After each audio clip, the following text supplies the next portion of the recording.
موسم امساله چمپیونات تاجیکستان اوید با فوتبال در همه لیگه ها با آهستگی نقطه پایانی خود را در می‌یابد. لیگ پیشرفت تاجیکستان امروز در تئاتر دراموی به نام عبدالقاسم لاهوتی مراسم جایزه سپاری خود را برگزار می‌کند و برنامه فوتبال تاجیک تصمیم داریم مراسم برگزاری این چهاربینی باشکوه را برای شما انعکاس نماییم.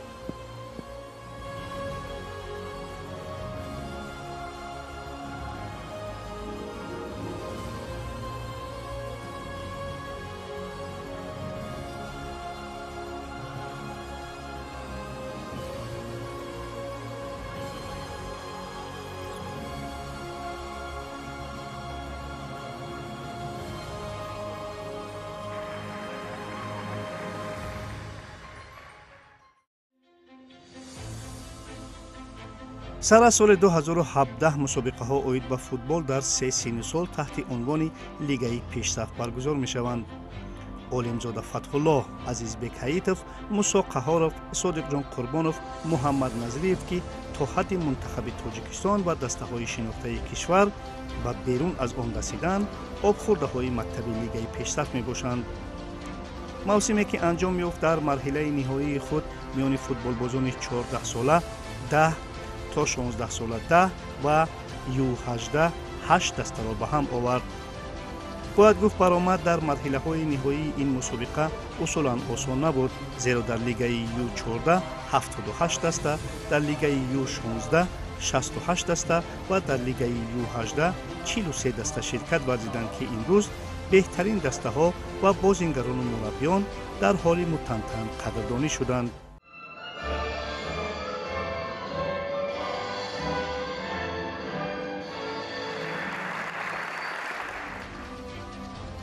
بعد افتتاح رسمی که سرود ملی صدر داد، نایب پرزیدنت فدراسیون فوتبال تاجیکستان علیشیر قرونوف حاضرین را با انجام موفقانه لیگ پیشرفت مبارکباد گفته اظهار امیدواری نمود که فردا از میان این فوتبال بازان جوان اعضای منتخب کشور نمو خواهند کرد.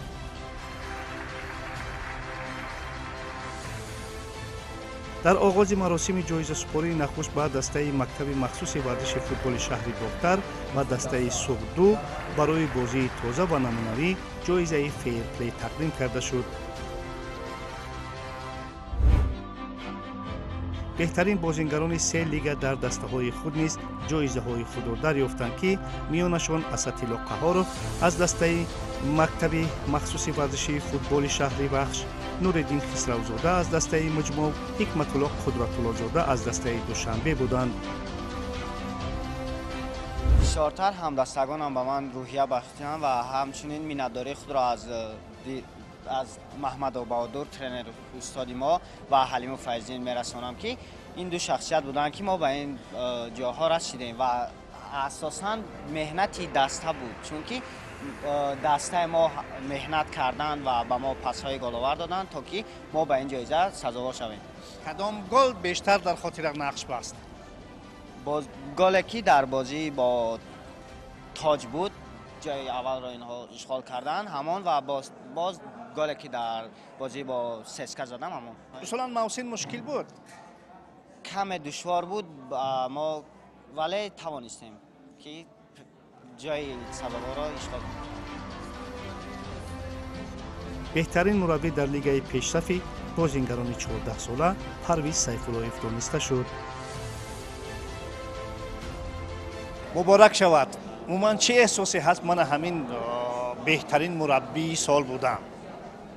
این احساس همتای ایرا گفتن نمیشود، ایرا اما آدمایی میفهمند که در این مشکلی ها کار میکنند، مهنت میکنند و شاگردانشان در چنین جایزه ها میرسند. هر یک کار مشکلی خودش رو دارد، نه که باز با همین جایزه ها میرسی چند کرده با خواهش کار کردن زیاد میشه که کار کنیم. محمد جمعبایف با زدن 17 گل در مسابقه U14 بهترین نشانزن دانسته شد. رحمت به سرمربی من که به من باور کرد و به دسته من که برای نشانزن شدن به من کمک کردند. فکر میکنم که خیلی بچه ها کمک کردن تا همین 17 گل را زدن و کدام گل در خاطرت بیشتر نقش بست؟ در کدام بازی بود و دروازه کی بود؟ گلی با دروازه وحش در خانه خودمان گلی خیلی مهم بود. خب از پیش همکنون بازی های دیگرن من کلوب مرکزی ورزش ارتش در لیگ عالی خوب بازی میکنند. تصمیم ها همکنون هست، کوشش و غیرت ها که البته در آنجا باید بازی کرد. بله ما کوشش میکنیم که در مسابقه آینده جای خوبتر رو بشیم. به همین ترتیب بهترین ها در لیگ های دیگر نیز معین شدند که امروز از جانب لیگ کودکان و نوسان فدراسیون فوتبال تاجیکستان قدردانی شدند.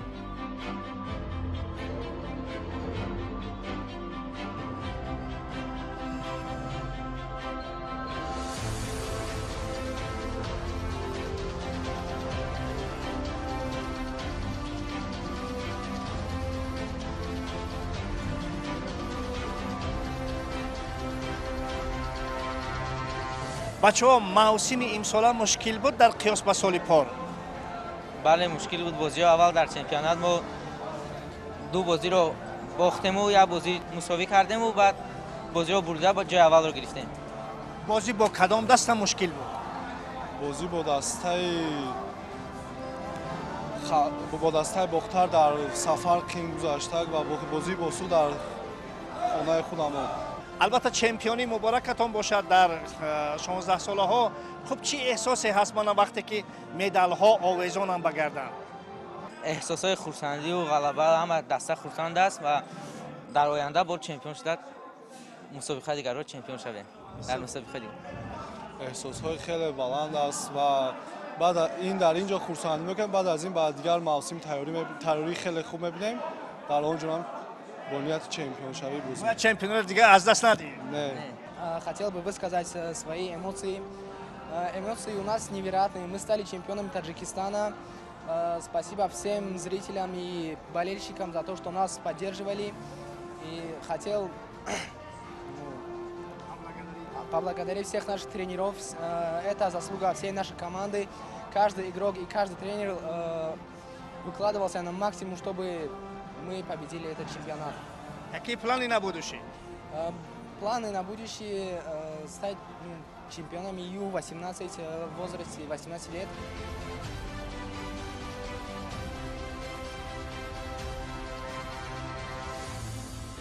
البته در این مسابقه ها داوران نقش ویژه دارند و کار آنها همیشه مورد توجه است. نادر میرزایوا همچون بهترین داور لیگ پیشرفت قدردانی گردید.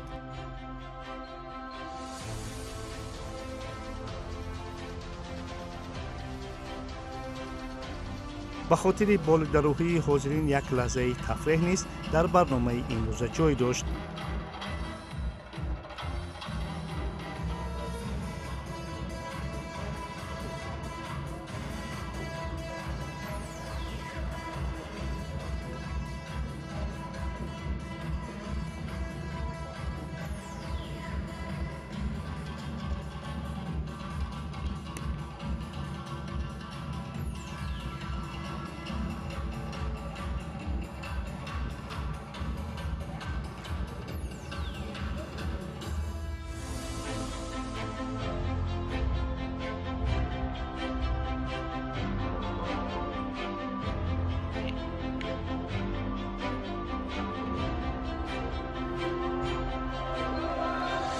سپس دسته‌های مقام‌های افتخاری را کسب کرده یک یک به صحنه خوانده شدند که در حال تنتنوی با آنها مدال و جام تقدیم کردید.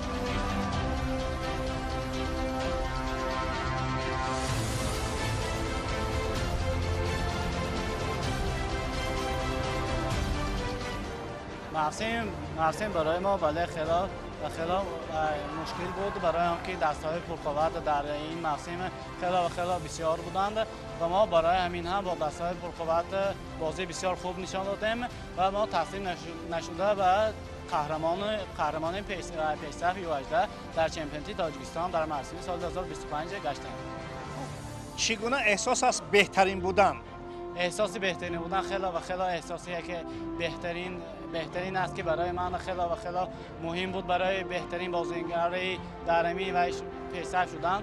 من میخواستم از اول میخواستم خودم باوری داشتم که در همین پیشرفت در همین چمپیون تاجیکستان بین تا ای سالها بهترین بازیگر میشم. من برای خودم مقصد نامده بودم و من بهترین بازیگر شدم و مقصدهای من خیلی و خیلی زیاد است در آینده. برای همین من بهترین فوتبالباز در تمام تاجیکستان شدن میخواهم و بهترین فوتبالباز در جهان شدن میخواهم. برای این چه کنیم؟ بسیار خوب. نیت یک نیمی دولت گفتن. عبدالله جان، از دسته های لیگ یکم، لیگ عالی هنوز یگان پیشنهادی نشده است و اگر پیشنهاد شود البته شما قبول میکنید؟ بله، پیشنهاد در همین آخر موسم برای من خداشان گفتن که پیشنهادها بسیار بوده است و در آخر موسم برای من میگویند در لیگ من مقصدم در لیگ عالی میگم پیشنهادها زیاد هستند و من در لیگ عالی در موسم آینده بازی خواهم کرد و برای من بهترین و با گذشت زمان من بهترین شدن را میخواهم.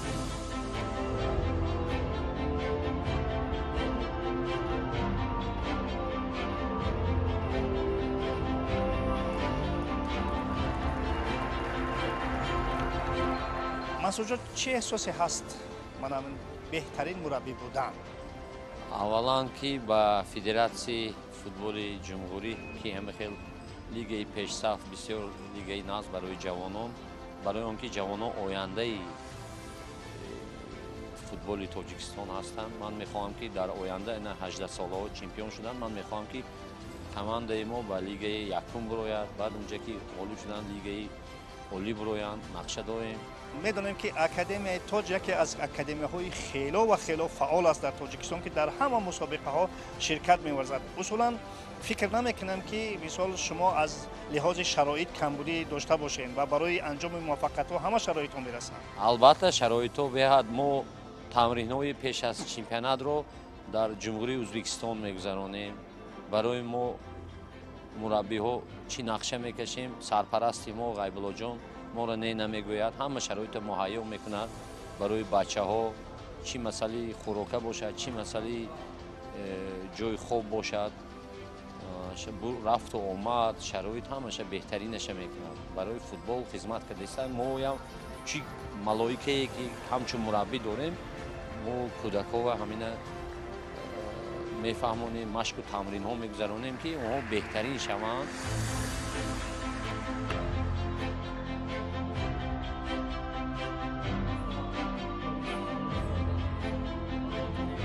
خب اون گونه‌ای که به همگان معلوم است، فوتبال کودکان نورسان در تمام دنیا این زمینه اساسی پیشرفت و رشد آینده فوتبال کلانسالان میباشد.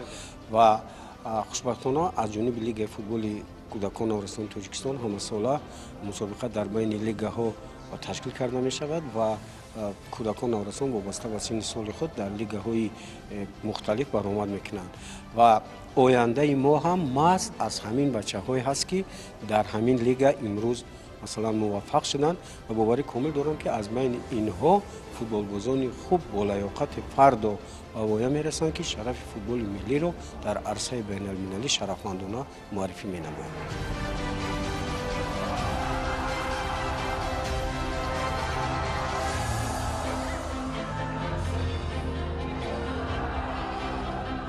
برگزار کردن مسابقه و جنبش کردن آن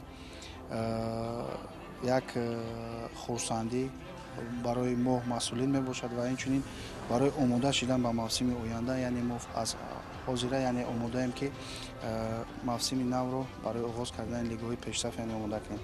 لیگ پیشرفت بین نورسان تا 14 ساله و بین نورسان 16 و 18 ساله امروز با بهترین بازیگران بهترین و اینچنین دسته‌هایی که سزاوار جای یکم داریم و سوم گردن یعنی ما جنبش کردیم.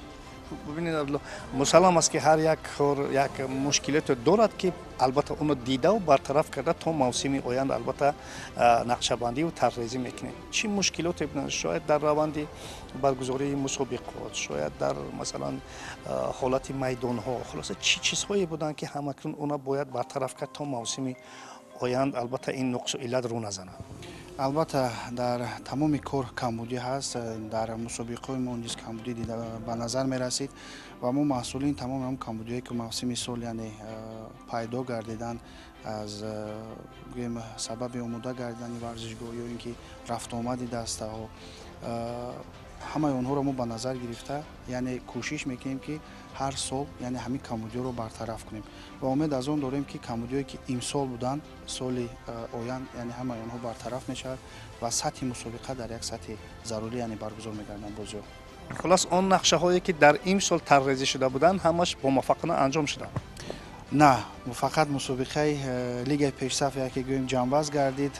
لیگ فوتبال کودکان نورسان طبق نقشه کاری ما لیگ امید نیز داریم که روزهای نزدیک بین نورسان تو 14 16 و 18 ساله نیز برگزار میگرد و اینچنین مسابقه های جمهوریوی که ما در یک جایی با کمیته کار با جهان ورزشی نزد حکومت جمهوری اسلامی و اینچنین با وزارت معارف و علم جمهوری اسلامی یعنی برگزار می‌نماییم هستند و هم یک چیز رو قید کردن هم که طبق نقشه کاری لیگ فوتبال کودکان نورسان وابسته گویم از تمام مسابقه ها سنه 3 دکبر همه ساله یعنی جنبش میگردند و 31 دکبر ما استراحت داریم و شروع از 1 ینور با کار نو با موسم نو زنی شروع میکنیم.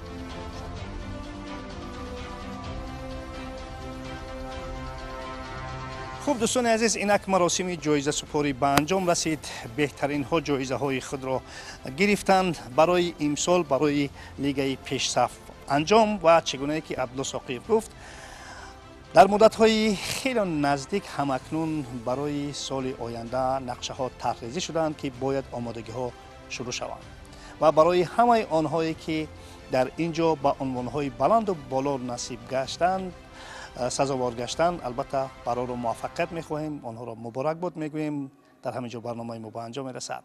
خیر.